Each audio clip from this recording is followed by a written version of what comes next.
ఓం నమో వెంకటేశాయ. శ్రీమహాగణాధిపతయే నమః. శ్రీరామకృష్ణ గురవే నమః.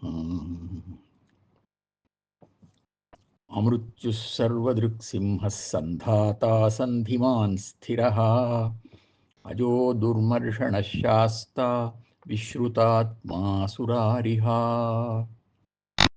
శ్రీ విష్ణు సహస్రం 22వ శ్లోకంతో నామస్మరణ చేసుకుని భీష్మ ఉపదేశం వినబోతున్నాం.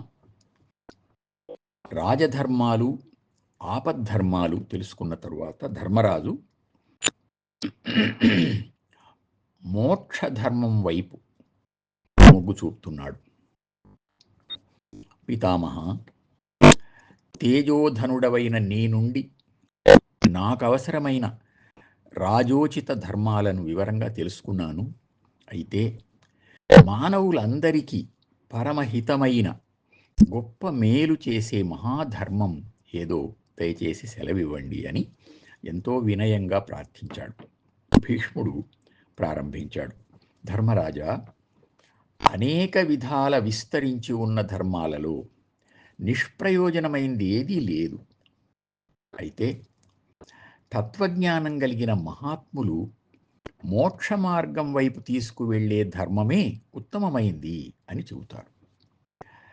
నాకిది ఇష్టం, అది ఇష్టం కాదు అనే ప్రియ అప్రియ భావం హృదయంలో స్వభావంలో లేకపోవడమే మోక్షధర్మం అని, దీనికి తగిన ఒక పూర్వ కథ ఉంది అని చెప్పసాగాడు.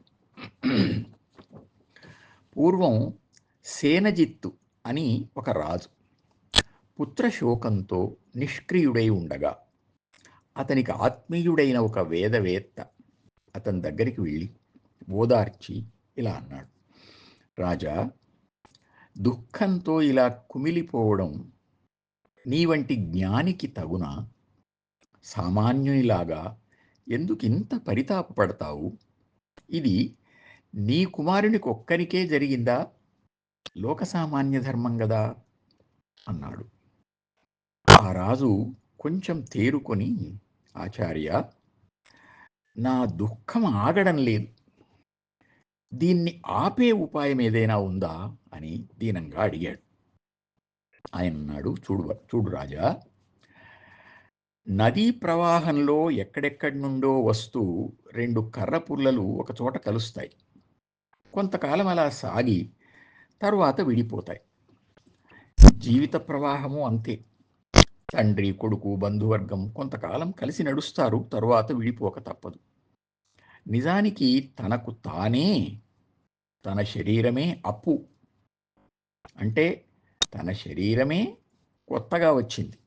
తాను శాశ్వతుడు గనుక తాత్కాలికమైన శరీరాన్ని ఏదో కొంతకాలం పోషించి తరువాత వదిలివేయాల్సిందే అయినప్పుడు ఇక బంధుమిత్ర పుత్రాదుల మీద విడువరాని ప్రేమను పెంచుకోవడం సరిపోలదు కదా, పొందదు కదా. అసలు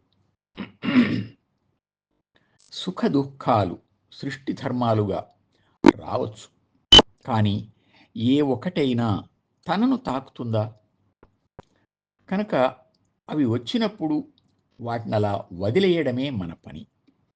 ఇది నాది అని గట్టిగా దేన్ని పట్టుకున్నా అది చివరకు శోకాన్ని ఇస్తుంది. ఎంతటి జ్ఞానికైనా పూర్వజన్మ కర్మ ఫలం అనుభవింపక తప్పదు. కనుక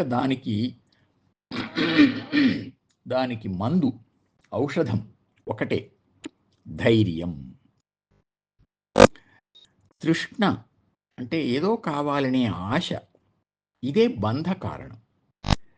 దీన్ని వదిలేయడమే పరమసుఖం. పింగళ అని ఒక వేశ్య, ఆమె చెప్పిన మాటలు, చేసిన పని దీనికి సరైన ఉదాహరణ అని ఆ వేదవేత్త వివరిస్తున్నాడు. ఇక్కడ పింగళ అనే శబ్దం మన శరీరంలోని సుషుమ్నా నాడికి ఇరువైపుల ఎడమ కుడి భాగాలలో ఉన్న ఇళ పింగళ అనే 2 నాడులను జ్ఞాపకం చేస్తూ ఉన్నాయి. ఈ పింగళ అనే శబ్దం జ్ఞాపకం చేస్తూ ఉంది.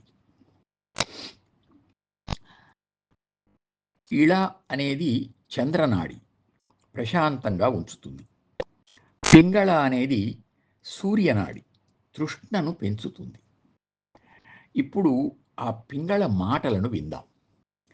ఆ వేదవేత్త చెబుతున్నాడు, పింగళ తన ప్రియుని రాక కోసం ఎంతోసేపు కాచుకొని ఉండి చివరకు ఇలా తీర్మానించుకుందట. నేను తపన పడినంత మాత్రాన నా తపన వాణ్ణి, ఆ ప్రియుణ్ణి మెత్తబరుస్తుందా?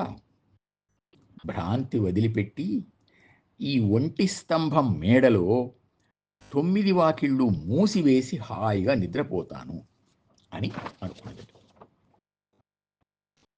ఏను వేదురగుడు వానిని ఇవ్వేదుర పట్టి చదుపగలదే, భ్రాంతి దొరగి ఒంటి కంబమొప్పు ఇంటి వాకిళులు 9 నెరయమోసి నిదురవోదు. 9 వాకిళ్ళు పూర్తిగా మూసేస్తాను అని అనుకొని, అయినా దగ్గరికి వచ్చిన వారిని ఆదరిస్తూ ఉంటేనే సుఖం.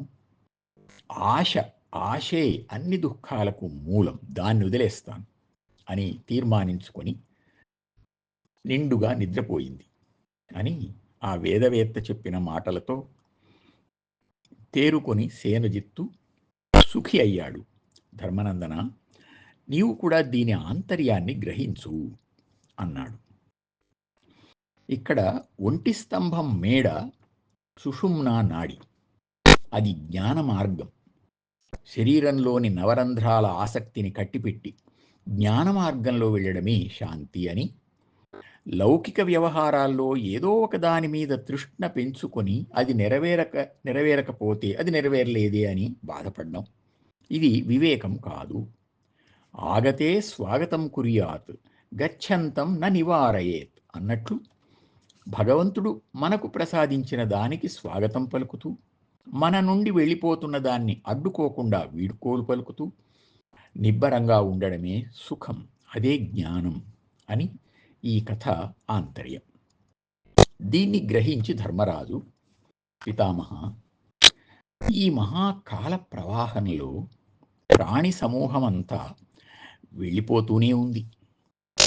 ఈ ఉన్న దశలో, జీవించి ఉన్న దశలో మానవుల కర్తవ్యం ఏమి అని అడిగాడు.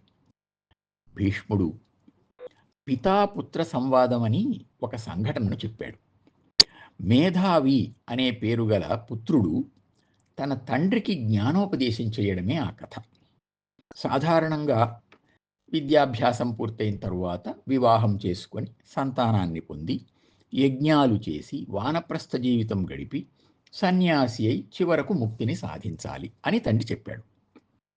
అప్పుడు కొడుకన్నాడు, తండ్రి, కాలం మనల్ని ఎప్పుడు హరిస్తుందో తెలియదు కదా, సంసారంలో ఉండి కూడా ప్రతిక్షణం అసంగుడవై ఉండడమే కర్తవ్యం.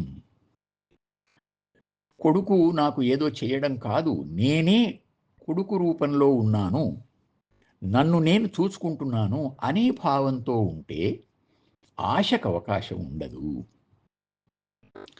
నాకు ప్రజగతినిచ్చు అనంగవలవదు, ఏన ప్రజనై పొడమెదగాన నేను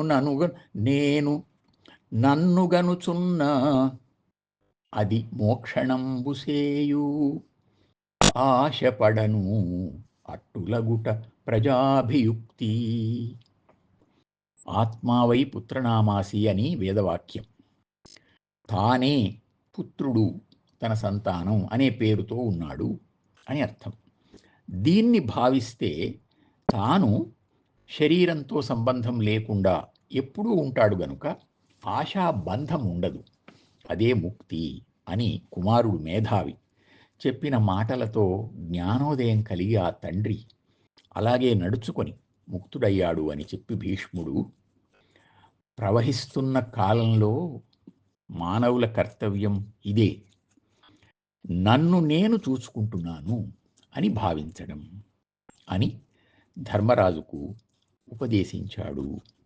ఓం నమో వెంకటేశాయ.